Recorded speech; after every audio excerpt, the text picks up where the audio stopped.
Kauan kauan sitten pahat näsät karkoittivat tontut luolistaan ja Suomesta. Kaukaisessa paikassa maailman äärissä vanha tonttu iki-iäkäs on kuolemaisillaan. Soittorasia soittaa hänen elämänsä sävelmää ja se on pysähtymäisillään. Ainoa avain, millä soittorasian voi vetää, jäi ainoaan säästyneeseen luolaan Keuruulle. Iki-iäkäs lähettää 3 tonttua, Toivon, Kaukon ja Handen hakemaan avainta. He saavat mukaansa viisasten kirjan, jossa on vastaus kaikkiin kysymyksiin. Kirja ei saa joutua näsien käsiin. He löytävät avaimen, mutta lentokoneen potkuri on vääntynyt, joten Kauko veistää uutta potkuria puusta. Maanviljelijä Olli Santanen, hänen vaimonsa Kerttu ja heidän koiransa Vikki ovat autuaan tietämättömiä tästä kaikesta. He vain sattuvat asumaan luolan lähellä. Heidän kotiinsa tulee vierailulle kauppaedustaja Pentti Niikseen. Hänen autonsa on hajonnut tielle. Vieras saa jäädä yöksi. On synkkä ja myrskyinen yö.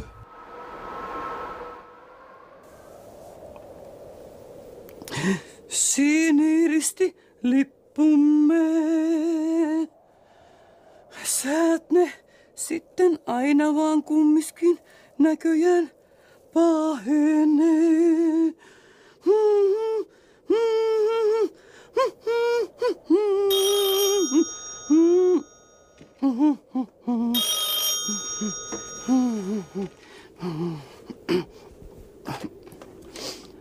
On Santasella. No on Santasella. Ei ole kotona juuri nyt. Voisiko minä auttaa? Ja en. No, mutta ei ole kotona nyt. Juu, eilen meille tuli yksi mies, Pentti. Niin oli meillä yötä. Juu, nukkui Vikin kanssa. Niin, meidän Hauelin. Niin, ilmat pihalla. Ei Pentistä, kun renkaista ilmat pihalla.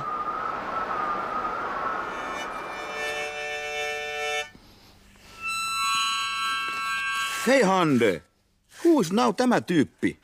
Tämä tässä. Oh, that. He is Fifisetä. Fifisetä? Yes. Fifisetä oli very busy business tonttu. Hienosti sanottu. Voitko toistaa? Fifisetä oli very busy business tonttu. Business tonttu. Erittäin hyvä ilmaisu.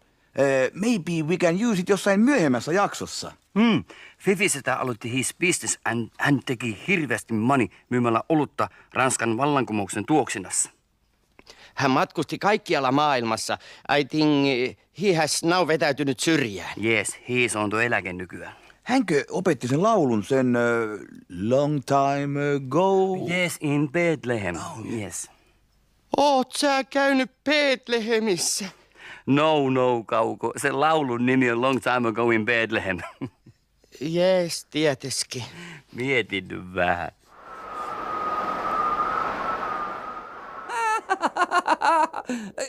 Juu, niin sinulla on varmaan kiire jo. Juu, minä kerron. Juu, hei vaan. On se pirumoista. Ihan uusia autoja sille. Joo, seikka on saletti. Mitä? Meinaan, että on se sitten merkillistä. Ja siinähän te olettekin. Mistä te puhuitte? Joku on vienyt mun autoja sille. On se pirumoistaja sille. Niin, mutta eihän sillä pysty ajamaan, vai? Ei pysty, ei. Mutta ne on ottaneet sen kumminkin. Mä oon kuullut ennenkin tommosesta. Ensin ne varastaa hinausauton ja silleen. Sitten ne ajelee ympäriinsä ja varastelee autoja ja silleen. Ne myy ne Venäjälle ja silleen. On se pirumoista. Ihka uusia autoja silleen. Niin. Kaikenhan ne nykyään varastaa heti, jos vain selkänsä kääntää. Luulen, että on parasta soittaa nimismiehelle ihan heti. Sitten me voimme... Ei tarvitse. Se on organisoitua rikollisuutta. Ei nimismies sellaiselle mitään mahda. Mafia ja silleen. Rauhoitu nyt ja juo kupponen kahvia. Se on varmasti jotain poikien kolttosia, vai mitä sinä sanoitkaan? Mafia ja silleen. Totta kai. Kyllä se varmaan parin päivän kuluessa jostakin ilmestyy. Saat nähdä. Niin mäkin luulen. Mutta se merkitsee sitä, että mun täytyy jäädä tänne huomiseen ja sanoa silleen. Huomiseen sano. Siis se on sen kuin ehdotus. Heitto ilmaa. Sano huomiseen ja silleen. Kyllähän se käy. Voit nukkua sohvalla Vikin kanssa. Se on sovittu ja silleen. Sopii siskon tyttärelle.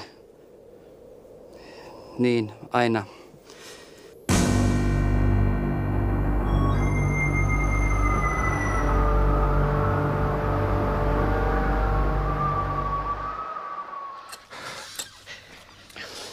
How goes it with the potkurikauko? It goes sangen hyvin. Onko sulla ylipäänsä käsitystä how long time it will take to make it valmiiksi? Ylipäänsä not. No but. Hei! Here is the kitara!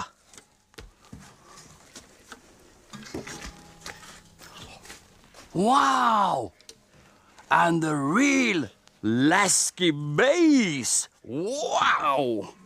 Hey, let me!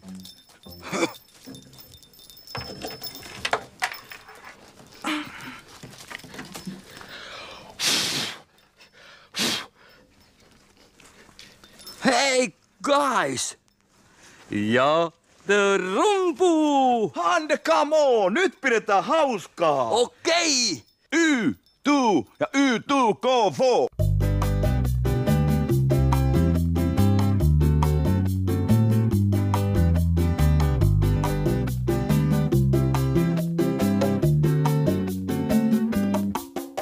Maria lapsen synnyttää, pyhä kirja kertoo sen. Jeesus on siis poika tää ja päivä joulukuinen. Enkeleitten kuoro soi tuon lapsen kunniaa. Nyt ei siis kuolla kukaan voi, kun meitä hän rakastaa. Ja paimenet sai lampaineen nähdä tähden kirkkaimman.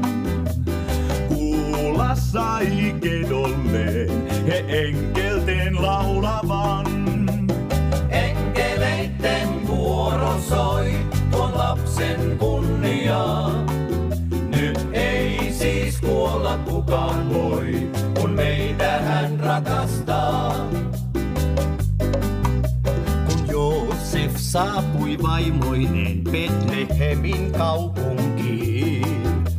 Huonetta hän perheelleen ei saanut täyttää, kun oli niin. Enkeleitten kuoro soi tuon lapsen kunniaa. Nyt ei siis kuolla kukaan voi, kun meitä hän rakastaa. Yösijakseen he viimein sai tallin kylmän ja pimeän. Joosef se auttoi Mariaa, kun yöllä synnytti hän. Enkeleitten kuoro soi tuon lapsen kunniaa. Nyt ei siis kuolla kukaan voi, kun meitä hän rakastaa. Maria lapsen synnyttää, pyhä kirja kertoo sen. Jeesus on siis poika tää ja päivä joulukuinen. Enkeleitten kuoro soi tuon lapsen kunniaa. Nyt ei siis kuolla kukaan voi, kun meitä hän rakastaa. Nyt ei siis kuolla kukaan voi, kun meitä hän rakastaa. Nyt ei siis kuolla kukaan voi, kun meitä hän rakastaa. Suomen itsenäisyyspäivää on vietetty tänään perinteisin menoin. Parraika on linnassa ilo ylimmillään. Omenanvihreitä ja lievästi oranssinvärisiä iltapukuja vilahtelee yllättävän paljon tanssilattialla. Linnaan saapuneet europarlamentaarikkomme ovat joutuneet juhlan tuoksinassa jatkuvasti vastailemaan työn alla olevien jouludirektiivien aiheuttaman hämmingin takia hyvinkin tiukkoihin kysymyksiin. Euroedustajamme aikovat pitää oman pikkujoulunsa heti ensi viikolla Brysselissä. Raimo Ilaskivi on lupautunut pukiksi. Edustaja Otilaa ei linnassa näkynyt, sillä hän pohtii edelleenkin joululaulupakettia eräässä tietyssä ravintolassa Tampereen Näsinlinnan kadulla. Jatkopaikat alkavat hiljalleen täyttyä eri puolilla kaupunkia iloisista juhlapukuisista juhlioista. Ja sitten sää.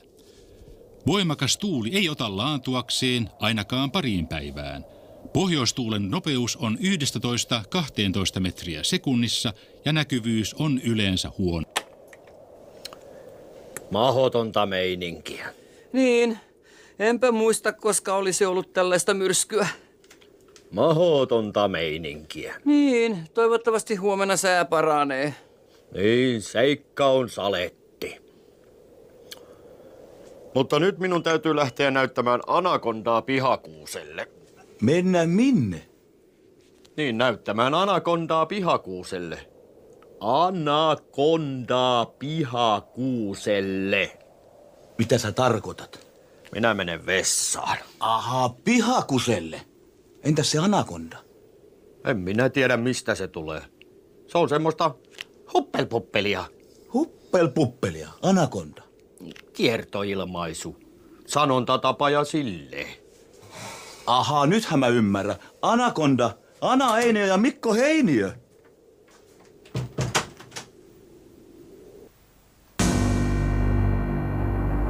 Onko Pentillä koskaan ollut autoa? Onko tosiaan mafia varastanut auton? Vai onko se vain pikkupoikien kepponen? Myytiinkö Ranskan vallankumouksen tuoksinassa olutta? Katso huominen jakso.